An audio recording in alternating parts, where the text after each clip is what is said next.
Оливия.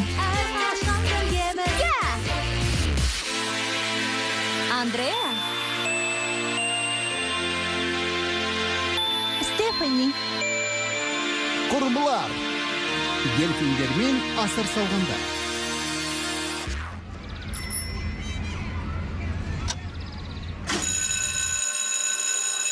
Биология сабағы. Мұның не екенін білесіңдер ме? Я, биологияны оқимыз. Менің сүйікті пәнім. Менің де. Болған емес. Бүгін биология ең соңғы сабақ. Сабақ аяқталған соң жағажайға баруға болады. Тоқта, күнделігімді көрейін. 2 сағат бос уақытым бар. Мен де одан да көбірек бара алам. Сабақ аяқталғанша орындарыңа отырсаңдар болар еді. Партаға отырамыз. Табылған ақыл, Эмма. Ол әдейі солай деді. Бүгінгі тақырыбымыз дельфиндер. Дельфиндер, мұхит, жағажай. Құмды рахаттана басып жүргенім елестей бастады. Андреа, тыныш. Кешір. Осы бір таңғажайып жануарларға төніп тұрған қауіп жайлы айтып беремін. Дельфин аулау мәселесі. Балықшылар әдетте балықты тралдаулармен аулайды. Осылайша кейде балықтармен бірге дельфиндер де торға түсіп қалады. Бұл өте қауіпті жағдай. Шыға алмай қалған дельфиндер өліп кетеді. Мәссаған, сұмдық ай. Енді қайттық. Сондықтан байқау жариялаймын. Дельфиндерге қалай араша түсуге болатыны жөндегі ең жақсы ұсынысын айтқан оқушы, немесе оқушылар тобы дельфиндерді көру саяхатына аттанады. Мәссаған, жақсы ғой. Керемет, тамаша байқау. Әр жазғы демалыстың керемет бастауы. Біз жеңсек әрине. Жеңеміз бе жоқ па, бәрібір көмектесу керек. Ертеңгі сабақты ұсыныстарыңды айтасыңдар. Сәттілік тілеймін. Қыздар, біз міндетті түрде жеңеміз. Жарайды, кімнің жеңгісі келеді? Ойлаудың өзі қорқынышты. Торға түсіп қалған дельфиндер. Ал торды басқа нәрседен жасаса, дельфиндердің аман қалуы мүмкін еді ғой, я? Жақсы пікір, Оливия. Дельфиндер бақыт анықтау үшін жаңғырықты пайдаланады. Мүмкін осыны ойлау керек шығар. Болды, сабақ аяқталды. Иә, бірақ сынып бөлмесінде қалып байқау жөнінде ойланам. Мен де. Ал жағажай ше, құм ше. Құмды басып жүргендей сезініп тұрмын. Түсінесіңдер ғой, иә? Кешір, Андреа. Жарайды, қыздар міндетті түрде жағажайға баруымыз керек. Дельфиндерді құтқару жайлы тамаша ойлар басқа қай жерде келуі мүмкін. Иә, бәрін дұрыс ойлаппын. Онда жағажайға барамыз. Бірақ алдымен емханаға соғып жануарларды көреміз.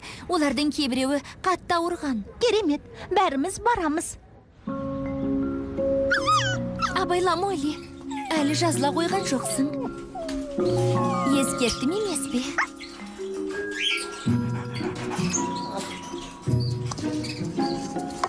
Сәбізді турап беру керек. Жақсы.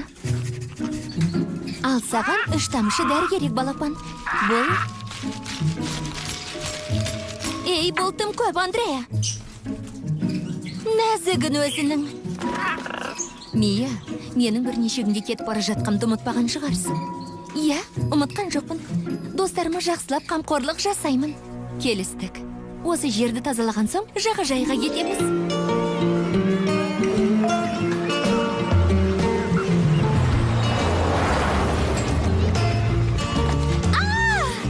Эмма, бірдеңе сатып алшы. Ал біз үстелді қоя берейік.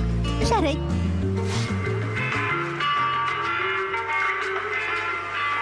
Маған торға қатысты ұсынысың ұнады, Оливия. Бірақ дельфиндердің балықшыларға тап болмау керектігінде ойластыру қажет деп ойлаймын. Керемет. Бірақ қалай?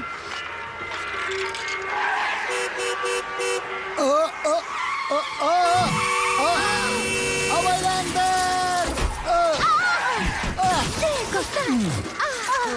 Тірісің бе? Бәрі ойдағдай. Жолдан таспақ өтіп бара жатты да, кілт бұрылуыма тура келді. Қайта ешкім зардап шеккен жоқ, таспаққа да аман есен. Шығынсыз болмайды екен, сендерге тамақ әперуіме тура келеді, қыздар.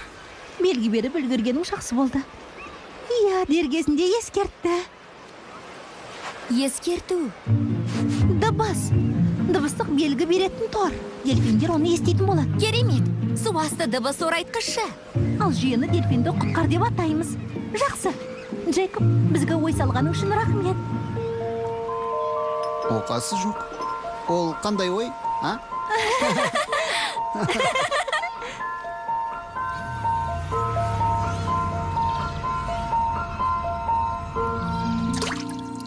Міне, дыбыс зорайтқышты қосам.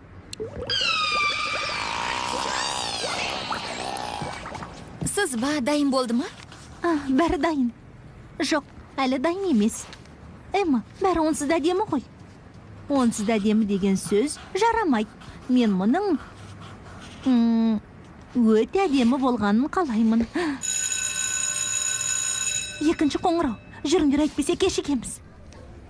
Қысқасы, балықтар ана жаққа қарай, дельфиндер мына жаққа қарай қозғалады. Торы құрылмаған жерге қарай. Қызықты ұсыныс екен, Бен. Тек бір сұрағым бар. Балықтар мен дельфиндерге бағдаршамның түстерін қалай үйретеміз? Автомектепте. Рахмет, Бен. Қыздар, сендердің кезектерің. Біздің ұсынысымыз дельфинді құтқар деп аталады. Балық аулайтын кемелерге арнайы суасты құрылғылары орнатылады. Балықшылар торды тастай бастағанда құрылғы дыбыстық белгісін беріп, дельфиндер мынаны естиді. Басқа әуен қосылып кетті. Бұл дельфиндердің жалғыз жауы, қасатканың дауысы. Дельфиндер белгіден алысқа қашады. Сөйтіп торға түспейді. Рахмет, қыздар. Ал енді күтеміз. Байқауда кім жеңген білу үшін күні бойы күтеміз. Күні бойы. Қобалшы ма, Андрея? Мен де ертеңге дейін күте алмайтын сияқтымын.